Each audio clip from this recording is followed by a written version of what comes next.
Good morning, welcome to morning edition. Headlines చూద్దాం. మరి కాసేపట్లో కూటమి ఎమ్మెల్యేల భేటీ, శాసనసభాపక్ష నేతగా చంద్రబాబు ఎన్నిక.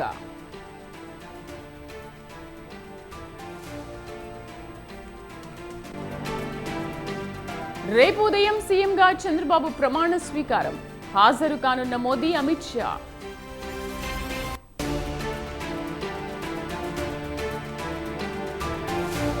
ఏపీలో కేబినెట్ కూర్పుపై కసరత్తు పూర్తి, మంత్రి పదవుల కోసం లాబింగ్.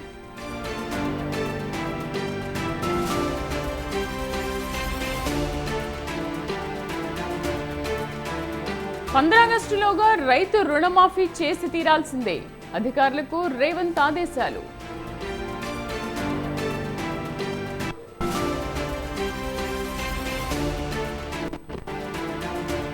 గొర్రెల పంపిణీ స్కామ్ పై దర్యాప్తు వేగవంతం, రెండో రోజు నిందితుల విచారణ.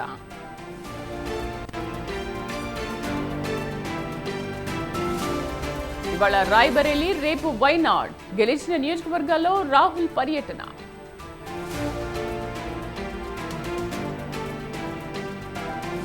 కొనసాగుతున్న ఉపరితల ఆవర్తనం, తెలంగాణకు భారీ వర్ష సూచన.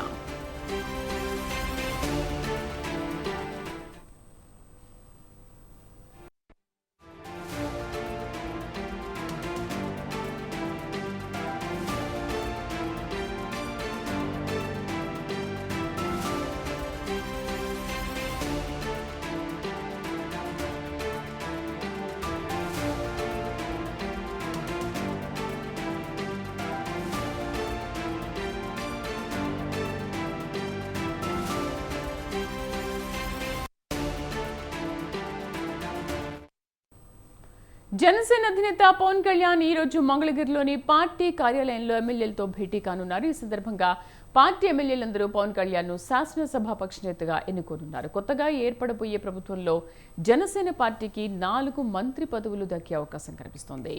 జనసేన అధినేత పవన్ కళ్యాణ్ తెనాలి ఎమ్మెల్యే నాదెండ్ల మనోహర్తో పాటు సోషల్ మీడియాలో మరో 2 పేర్లు బాగా ప్రచారం అవుతున్నాయి. అనకాపల్లి ఎమ్మెల్యే కొణతాల రామకృష్ణ, అవనిగడ్డ ఎమ్మెల్యే మండలి బుద్ధప్రసాద్లకు మంత్రులుగా ప్రకటించే ఛాన్స్ ఉన్నట్లుగా పేర్కొంటున్నారు. అయితే వీళ్ళిద్దరికీ రాజకీయ అనుభవం కూడా ఉండడంతో ఈ అంశాలను కూడా పవన్ కళ్యాణ్ పరిశీలిస్తున్నట్లు పార్టీ వర్గాల నుంచి అందుతున్న సమాచారం.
ఏపీ మంత్రివర్గ కూర్పుపై కసరత్తు పూర్తయినట్టుగా తెలుస్తోంది. మిత్రపక్షాలకు కేటాయించే స్థానాలన్నీ సీనియర్లు, జూనియర్ల మధ్య సమతూకం ఎలా పాటించాలన్న అంశాలపై టీడీపీ అధినేత చంద్రబాబు చేస్తున్న కసరత్తు దాదాపు కొలిక్కొచ్చిందని సమాచారం.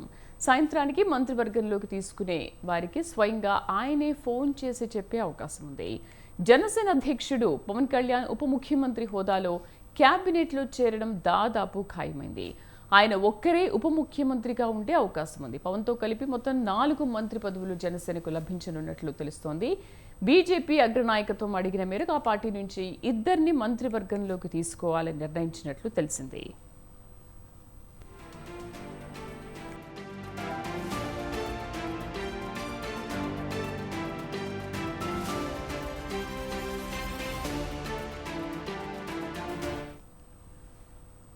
విజయంపై ధీమాతో ఉన్న చంద్రబాబు ఎన్నికల ఫలితాలు రాకముందే మంత్రివర్గ కూర్పుపై కసరత్తు ప్రారంభించారు.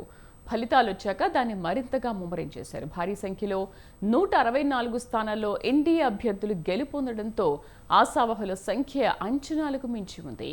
విజయం సాధించిన వారితో 1-to-1 సమావేశమయ్యేందుకు ప్రాధాన్యమిచ్చే చంద్రబాబు తొలిసారి ఏ ఒక్కరితోనూ విడిగా భేటీ కాలేదు. దీంతో మంత్రివర్గంలో స్థానం కోసం నేరుగా కలిసి విజ్ఞప్తి చేసుకునే అవకాశమే ఎవరికీ రాలేదు.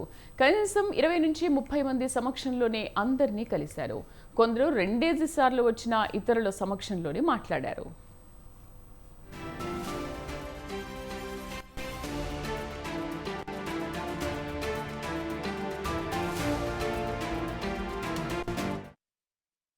క్యాబినెట్ బెర్త్ కోసం టీడీపీలో చాలా మంది పోటీ పడుతున్నారు. సీనియర్, జూనియర్ నేతలు ఎవరికి వారు తమ ప్రయత్నాలు ముమ్మరం చేస్తున్నారు. అధిష్టానం మాత్రం ప్రాంతీయ సామాజిక సమీకరణాలు దృష్టిలో పెట్టుకుని మంత్రులను ఎంపిక చేయాలని చూస్తోంది. ఇక బీజేపీ, జనసేన కూడా మంత్రివర్గంలో చేరే పరిస్థితి ఉండడంతో నేతల్లో టెన్షన్ ఎక్కువ అవుతోంది.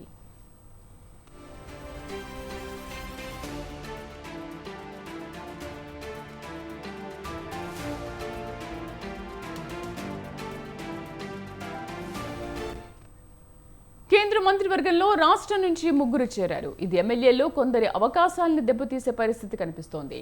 తాజా శాసనసభలో మహిళల సంఖ్య 21కి చేరింది. ఇది గతానికన్నా 50% ఎక్కువ. యువత కూడా అధిక సంఖ్యలోనే గెలుపొందారు. ఈ మేరకు వారికి మంత్రివర్గంలో ప్రాతినిధ్యం పెరిగే వీలుంది. మంచి ఇమేజ్ ఉన్న వారికి రాబోయే 10-15 ఏళ్ల పాటు రాజకీయాల్లో కొనసాగే సామర్థ్యం ఉన్న వారికి ఈసారి అధిక అవకాశాలు లభిస్తాయన్న భావన వ్యక్తమవుతోంది. ఈ పరిణామం కొందరు సీనియర్ల అవకాశాలకు గండి కొట్టొచ్చు.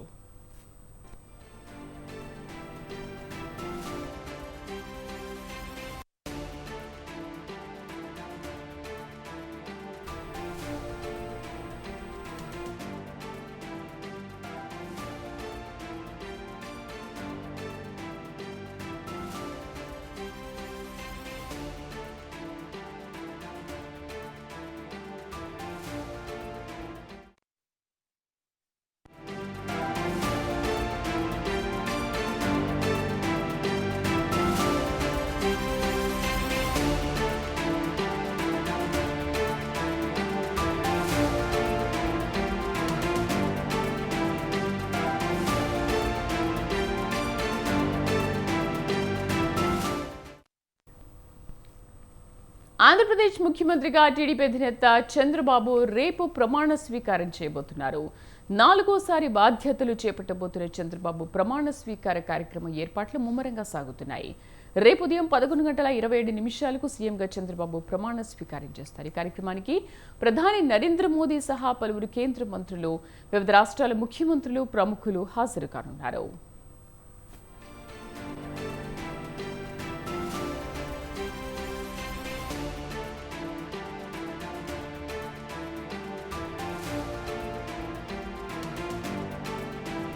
కృష్ణా జిల్లా గన్నవరం విమానాశ్రయానికి సమీపం కేసరపల్లిలోని ఐటీ పార్క్ ప్రాంగణం వద్ద ప్రమాణ స్వీకారోత్సవ వేదిక ఏర్పాటు చేశారు. కూటమిలోని టీడీపీ, బీజేపీ, జనసేన పార్టీలకు చెందిన ఎమ్మెల్యేలు, నేతలు, వారి అనుచరులు పెద్ద సంఖ్యలో తరలిరానున్నారు. ఈ నేపథ్యంలో వీఐపీల రాకపోకలకు అనువుగా ఉండేలా గన్నవరం విమానాశ్రయానికి సమీపంలో ప్రమాణ స్వీకారోత్సవ వేదిక ఏర్పాటు చేశారు. ప్రధాన వేదిక నిర్మాణం సోమవారానికి పూర్తిగా సిట్టింగ్ ఏర్పాట్లు, గ్యాలరీల పనులు కొనసాగుతున్నాయి. ఇక వర్షం కురిసినా ఇబ్బంది లేకుండా పూర్తిగా పైకప్పు వేస్తున్నారు. వీఐపీలకు 4 గ్యాలరీలు కేటాయించగా మిగిలిన ప్రాంగణంలో సాధారణ ప్రజలు కూర్చునేందుకు సిట్టింగ్ సౌకర్యం కల్పించనున్నారు. ఇవాళ సాయంత్రానికి ప్రధాన వేదికను పూలతో సర్వాంగ సుందరంగా అలంకరించే పనులు కూడా పూర్తి చేస్తారు. సభా ప్రాంగణంతో పాటు రహదారుల వద్ద పటిష్ట భద్రతా చర్యలు చేపడుతున్నారు. ఎక్కడికక్కడ సీసీ కెమెరాలు అమర్చారు. ఇప్పటికే ప్రాంగణం పోలీసులు, ఎన్ఎస్జీ అధీనంలో ఉంది. అడుగడుగునా తనిఖీలు చేస్తున్నారు.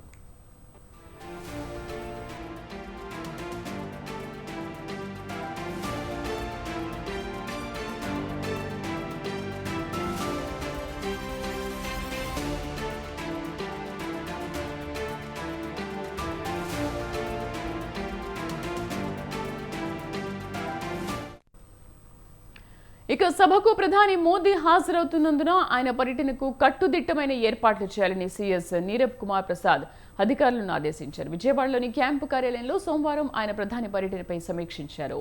ప్రాథమిక సమాచారం ప్రకారం 12న ఉదయం 8:20 ప్రధాని ఢిల్లీలో బయలుదేరి 10:40 గన్నవరం విమానాశ్రయానికి చేరుకుంటారు. 10:55కి కేసరపల్లి ఐటీ పార్క్ ప్రాంగణానికి చేరుకుని 11 గంటల నుంచి 12:30 వరకు చంద్రబాబు ప్రమాణ స్వీకార కార్యక్రమంలో పాల్గొంటారు. 12:40 గన్నవరం విమానాశ్రయంలో బయలుదేరి 12:40కి భువనేశ్వర్ చేరుకుంటారని సీఎస్ తెలిపారు.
రేపు కేసరపల్లి ఐటీ పార్క్ ప్రాంగణంలో ఏపీ సీఎంగా చంద్రబాబు ప్రమాణ స్వీకారం చేయనున్నారు. ఈ కార్యక్రమానికి వివిఐపీలు పెద్ద సంఖ్యలో హాజరు కాబోతున్నారు. ఈ కార్యక్రమానికి ప్రధాని నరేంద్ర మోదీ, కేంద్ర హోంమంత్రి అమిత్ షా హాజరవుతున్నారు. ప్రధాని మోదీ పర్యటనకు సంబంధించి కట్టుదిట్టమైన భద్రతా ఏర్పాట్లు చేస్తున్నారు. ఏర్పాట్లపై విజయవాడలోని సీఎస్ క్యాంపు కార్యాలయంలో ప్రధాన కార్యదర్శి నీరబ్ కుమార్ ప్రసాద్ అధికారులతో సమీక్షించారు. పర్యటన వివరాలను వెల్లడించారు.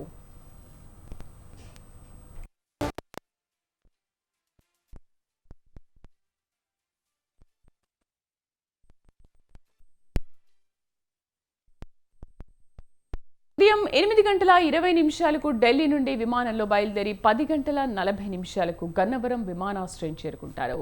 10:55కి సమీపంలోని ఐటీ పార్క్ ప్రాంగణానికి చేరుకుని ఉదయం 11 గంటల నుండి మధ్యాహ్నం 12:30 వరకు చంద్రబాబు ప్రమాణ స్వీకార కార్యక్రమంలో పాల్గొంటారు. అనంతరం మధ్యాహ్నం 12:40 గన్నవరం విమానాశ్రయానికి చేరుకుని విమానంలో భువనేశ్వర్ వెళ్లనున్నారు.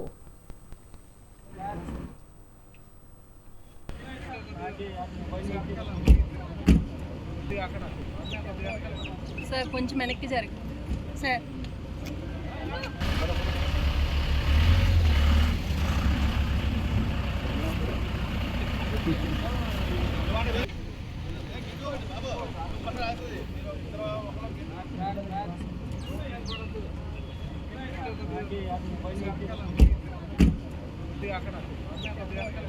సార్ కొంచెం వెనక్కి జరగండి. ప్రధాని పర్యటనకు కట్టుదిట్టమైన ఏర్పాట్లు చేయడంతో పాటు విస్తృత బందోబస్తు ఏర్పాటు చేయాలని అధికారులను సీఎస్ నీరబ్ కుమార్ ప్రసాద్ ఆదేశించారు. ఇందుకు సంబంధిత శాఖల పరంగా చేయాల్సిన ఏర్పాట్లన్నీ పటిష్టంగా చేయాలని స్పష్టం చేశారు.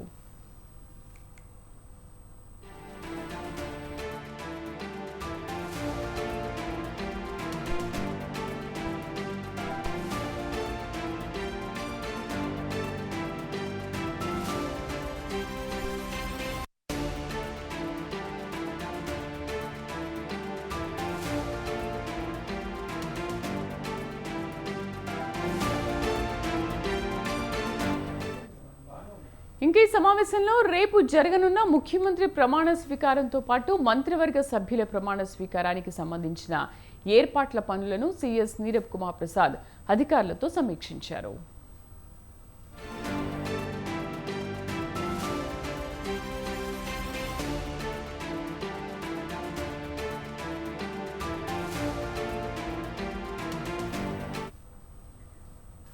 తెలంగాణలో మంత్రివర్గ విస్తరణ ఎప్పుడు? పీసీసీకి కొత్త బాస్ను ఎప్పుడు ప్రకటిస్తారు? రేసులో ఎవరెవరు ఉన్నారు? నామినేటెడ్ పోస్టుల భర్తీ ఉంటుందా? ఇలా ఒకదాని వెంట మరొకటి ఎన్నో ప్రశ్నలు వినిపిస్తున్నాయి. సిడబ్ల్యూసీ సమావేశాల కోసం హస్తన వెళ్లిన సీఎం రేవంత్ రెడ్డి పార్టీ అధిష్టానంతో ఆయా అంశాలపై చర్చించిన నేపథ్యంలో ఆయా పదవులు ఆశిస్తున్న వారిలో ఉత్కంఠ నెలకొంది.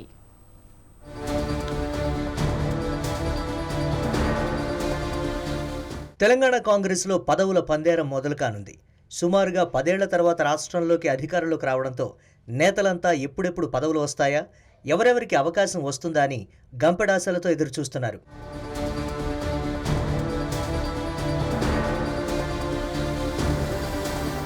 పదవుల పంపకాల విషయానికొస్తే రాష్ట్రంలో ప్రధానంగా మంత్రివర్గ విస్తరణపై ఎమ్మెల్యేలు మొదటగా దృష్టి సారించారు. ఇక పీసీసీ చీఫ్గా కొత్తవారి నియామకం, కార్పొరేషన్ల చైర్మన్లు సహా పలు నామినేటెడ్ పదవుల భర్తీపైన చర్చలు జోరుగా సాగుతున్నాయి.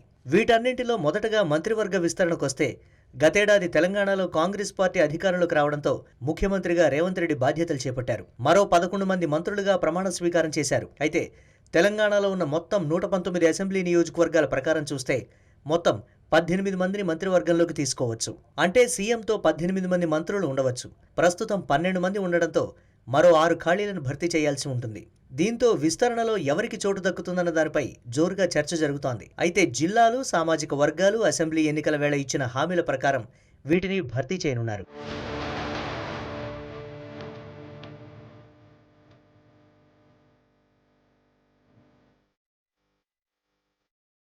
కాంగ్రెస్ హైకమాండ్ కూడా దీనిపై దృష్టి సారించడంతో రాష్ట్రంలోని కాంగ్రెస్ సీనియర్లు, జూనియర్లు సైతం మంత్రి పదవులపై ఆశలు పెంచుకుంటున్నారు. ఈ క్రమంలోనే కొందరి పేర్లపై జోరుగా ప్రచారం సాగుతోంది.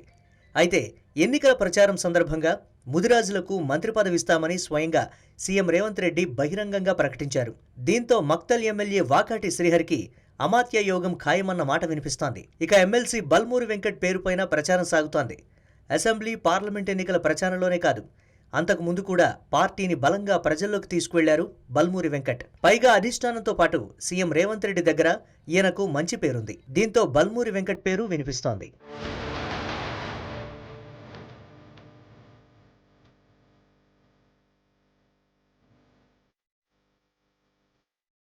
మున్నూరు కాపు, కురుమ సామాజిక వర్గాలకు మంత్రివర్గంలో స్థానం కల్పించాలని సీఎం యోచిస్తున్నట్లు తెలుస్తోంది. దీంతో మున్నూరు కాపుల్లో బలమైన నాయకుడిగా ఉన్న ఆది శ్రీనివాస్ పేరు వినిపిస్తోంది. కురుమ సామాజిక వర్గం నుంచి బీర్ల ఐలయ్యకు పదవి ఖాయమన్న ప్రచారమూ సాగుతోంది. ఎస్టీ సామాజిక వర్గానికి ఒక పదవి ఖాయమని చెప్తున్నారు. ఆ కోటాలో చూస్తే దేవరకొండ ఎమ్మెల్యే భానునాయక్ లేదంటే ఉమ్మడి ఖమ్మం, వరంగల్ జిల్లాల్లో ఉన్న ఒకరికి ఇవ్వొచ్చన్న ప్రచారం జరుగుతోంది. మరోవైపు ఉమ్మడి ఆదిలాబాద్, నిజామాబాద్ జిల్లాలకు మంత్రివర్గంలో ప్రాతినిధ్యం లేదు. దీంతో ఆదిలాబాద్ జిల్లా నుంచి వెడ్మ బొజ్జకు అమాత్య యోగం దక్కవచ్చని చెప్తున్నారు. ఉమ్మడి నిజామాబాద్ విషయానికొస్తే మైనారిటీ కోటాలో షబ్బీర్ అలీ పేరుపై ప్రచారం సాగుతోంది. అదే సమయంలో బోధని ఎమ్మెల్యే సుదర్శన్ రెడ్డికి అవకాశం దక్కవచ్చని అంటున్నారు. అయితే ఇప్పటికే ఎవరెవరికి మంత్రి పదవులు ఇవ్వాలన్న అంశంపై ముఖ్యమంత్రి రేవంత్ రెడ్డి ఒక నిర్ణయానికి వచ్చారని, ఆయన సూచించిన వారికే పదవులు దక్కుతాయన్న వాదన బలంగా వినిపిస్తోంది.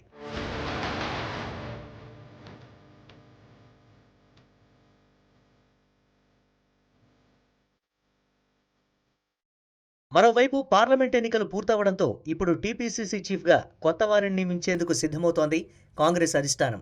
ఇప్పటి వరకు టీపీసీసీ చీఫ్గా రేవంత్ రెడ్డి కొనసాగుతున్నారు. అసెంబ్లీ ఎన్నికల్లో గెలిచి ఆయన సీఎంగా బాధ్యతలు చేపట్టినా పార్లమెంట్ ఎన్నికలు వెంటనే రావడంతో కొత్త వారికి పీసీసీ బాధ్యతలు అప్పగిస్తే కొంతమేర గందరగోళం ఏర్పడుతుందన్న భావనతో ఇన్నాళ్లు ఈ ప్రక్రియను వాయిదా వేసింది హైకమాండ్. ఇప్పుడు ఎన్నికలు పూర్తి కావడంతో నూతన పీసీసీ ప్రెసిడెంట్ నియమించనుంది. ఈ పదవి కోసం కూడా పార్టీలో గట్టి పోటీ నెలకొంది. మధు యాష్కి గౌడ్, పొన్నం ప్రభాకర్, వర్కింగ్ ప్రెసిడెంట్ మహేష్ కుమార్ గౌడ్, సంపత్ కుమార్, జగ్గారెడ్డి సహా పలువురు నేతలు ఈ రేసులో ఉన్నారు. మరి వీరిలో ఎవరికి అప్పగిస్తారన్నది ఆసక్తి రేపుతోంది.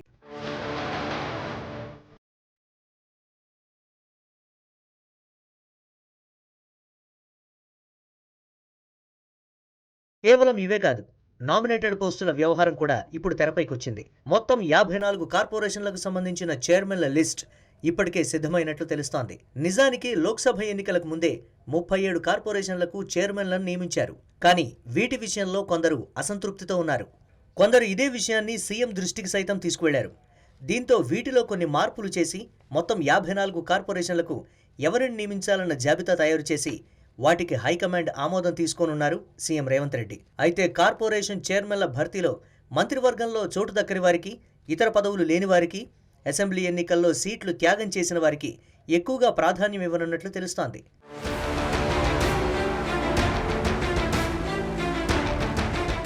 మొత్తం మీద అతి త్వరలోనే తెలంగాణ కాంగ్రెస్లో పదవుల పందేరం జరగనుందని మాత్రం చెప్పొచ్చు. దీంతో నేతలు ఫుల్ జోష్లో ఉన్నారు.